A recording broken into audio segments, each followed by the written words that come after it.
안녕하십니까. 신인그대 국방TV 데일리 디펜스입니다. 자, 북한이 이제 완전히 그냥 국제사회와는 담을 쌓겠다. 아주 강경 노선으로 가겠다. 라는 그런 선언을 하는 것 같습니다. 자, 북한이 대외 강경 노선을 선택한 것으로 봅니다. 목군형 리선권을 외교 간판으로 등판시켰습니다.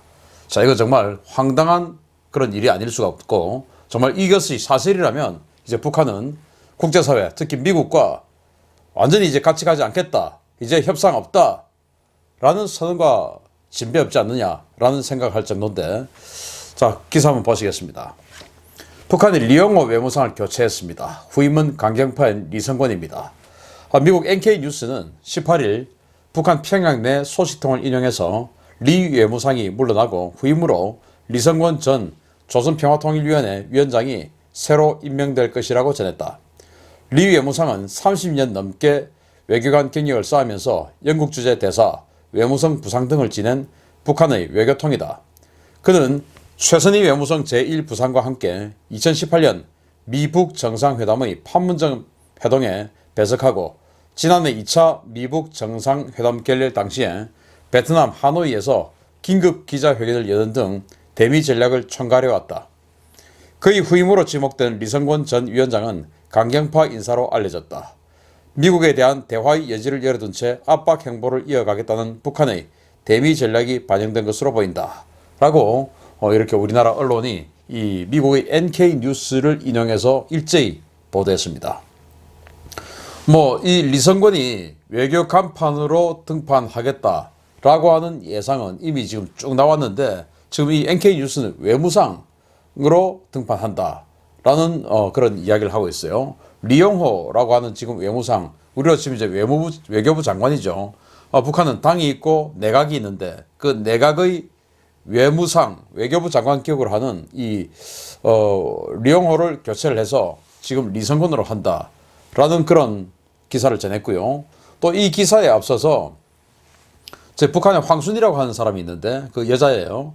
이게 이제 과거 김일성과 같이 빨치산 활동을 했고, 그 빨치산을 할 때 이 황순이는 간호병으로 하여튼 간호사로 참전을 해서 김일성의 빨치산 활동을 도왔다라고 하는 여자예요. 그래서 이제 6.25 전쟁 이후에 이 황순이는 여명위원장도 맡고 해서 북한에서 아주 잘 나갔던 사람이고, 최근에 이제 정치국 후보위원으로 활동을 했던 사람인데, 이 황순이가 죽었어요.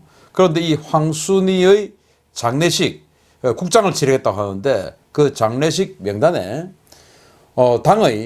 당의 국제부장이었던 리수용 국제부장의 명단이 빠져 있습니다. 리수용 같은 경우는 북한에서 권력 서열 한 7에서 8위 정도로 평가되는 사람이었는데, 이 리수용이 빠져가지고, 야, 이 리수용이 빠졌으니까 리수용의 후임으로 리성권이 지금 되는 거 아니냐라는 관측이 있었는데, 그런 상황에서 이제 이 NK뉴스는 외무상을 리성권으로 교체한다 라는 그런 보도를 지금 했는데, 여기에는 이제 북한 내의 소식통을 인용을 해서 했다라고 나오는 겁니다.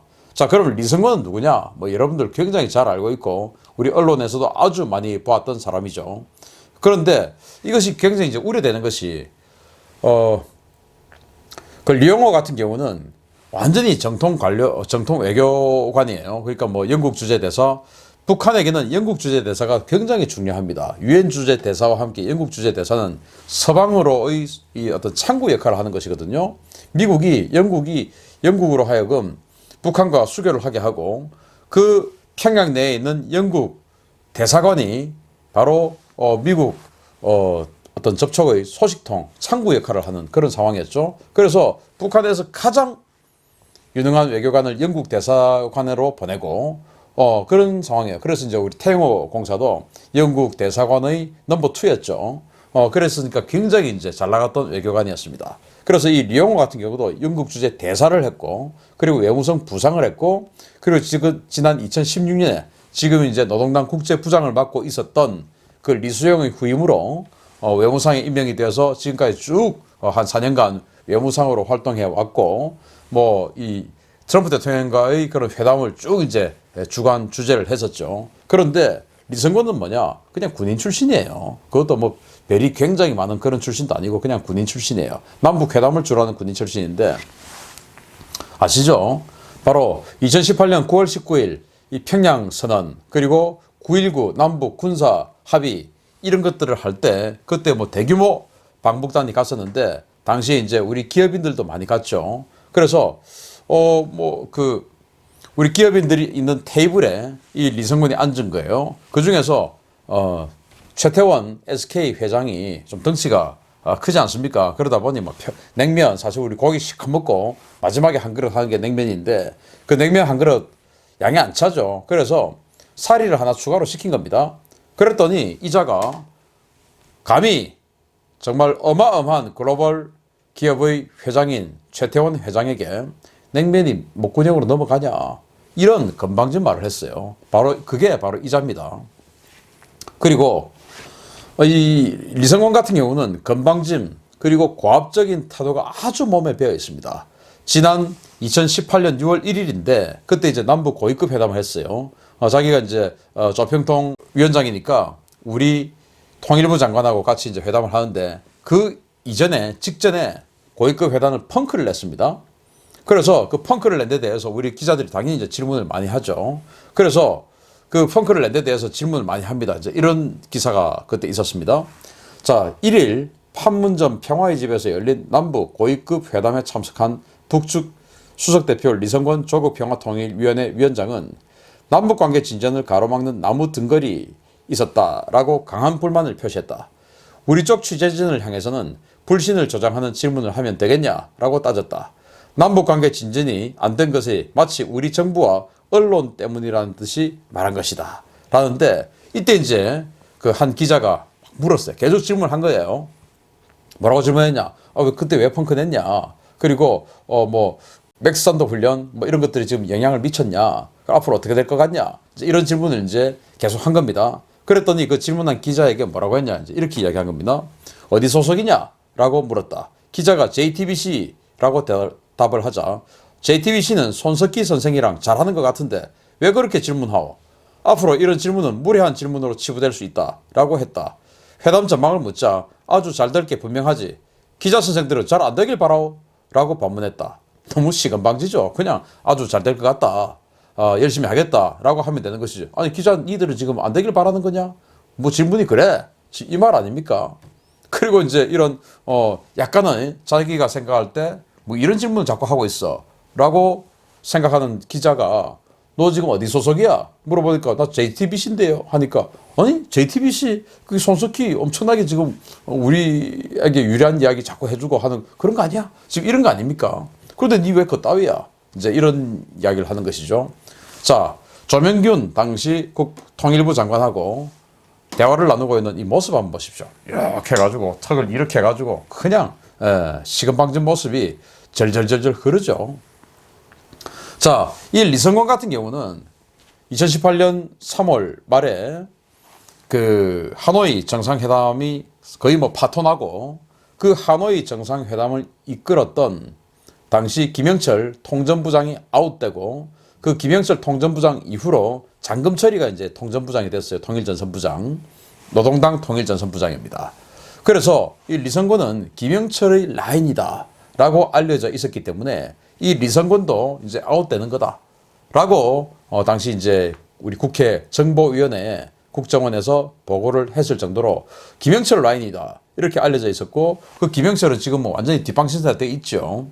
그래서 거의 뭐 일선에서 지금 이제 끝난 게 아니냐라고 생각을 했는데 사실 이 얼굴이 이 자세가 이 태도가 외교관하고 맞습니까? 그리고 외교관이라고 하는 것은 뭐 저는 외교 행위를 안 해봤습니다만은 정말 어느 시점에서 내가 표정을 어떻게 해야 되고 어느 시점에서 이때는 인내를 해야 되고 어느 시점에서 치고 들어가야 되고 이런 것들은 정말 아주 오랜 시간 동안 체득이 돼야 돼요.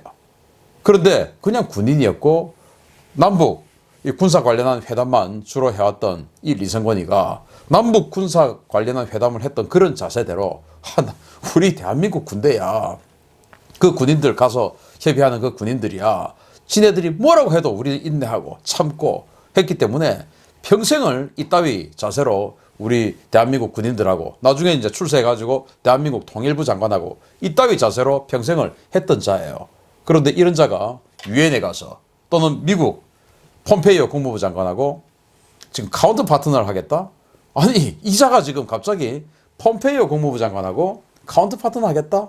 그래 강경화 외교부 장관 정의용 안보실장에게는 이 자세 먹힐 수 있겠죠. 김현철 통일부 장관 이런 거 다 먹힐 수 있겠죠. 왜? 우리는 인내하니까. 그런데 미국에게 유엔에서 통할까요? 자, 지금 이제 류영호 외무상이 유엔에서 연설을 하는 그런 모습인데 이게 리성군하고 어울립니까? 전혀 안 어울리죠. 전혀 안 어울림에도 불구하고 왜 그러면 김정은은 그런 리성군을 이 자리에 임명을 했을까요? 유엔에 가서 지금 이런 일을 해야 되는데 왜 했을까요? 그것은 이제 협상은 없다. 그리고 앞으로 모든 협상은 그냥 탑다운으로 딱딱 내려가는데 그 탑다운으로 내려가는 즉 김정은의 교신은 그냥 리성군을 가서 전달만 하는데 그 전달하는 표정은 대단히 강경한 그리고 대단히 시건방진 그런 표정으로 하면 된다. 즉 앞으로 김정은은 미국을 향해서 그리고 국제사회를 향해서 완전히 강경한 내용으로만 발표를 할 것이다. 정책을 이어갈 것이다. 그래서 그것들을 리성군이가 가서 이런 식으로 김정은의 감정을 그대로 담아서 뭐 그대로 담을 필요도 없죠. 원래 표정과 자세가 그 따위니까.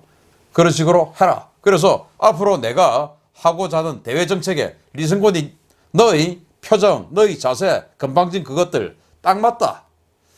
라고 생각을 한 것이 아니냐. 그러지 않고서 어떻게 리성군 같은 자를 이런 자리에 보내는 그런 직책을 맡길 수 있냐라는 생각을 하는 겁니다. 따라서 이제 3월 위기설 지금 뭐 제가 신인의 국방TV를 통해서 미국의 군사력이 계속 움직이고 있는 모습을 지금도 또 앞으로도 계속 보여드릴 겁니다. 지금 제가 파악하고 있는 바로는 미국의 군사력이 정말 심상치 않게 움직이고 있습니다. 마치 2017년 완전히 돌아가는 듯한 그런 움직임입니다. 그런 상황에서 리성군을 이런 전면에 내세웠다. 이제 정말 우리가 마음을 조금 각오를 해야 될 일이 올 수 있지도 않을까라는 생각을 해봅니다. 아무튼 걱정스러운 그런 북한발 인사 소식이었습니다. 자, 우리 한국 정부 그리고 한국 국민 슬기롭게 잘 대처해야 되겠습니다. 무조건 이런 표정을 짓는 자에게 우리가 굽신거리는 자세로 나갈 필요가 있을까? 두 번 다시 저 따위 표정을 짓지 못하도록 우리 대한민국의 기상을 보여주기를 기대합니다. 마치겠습니다. 감사합니다.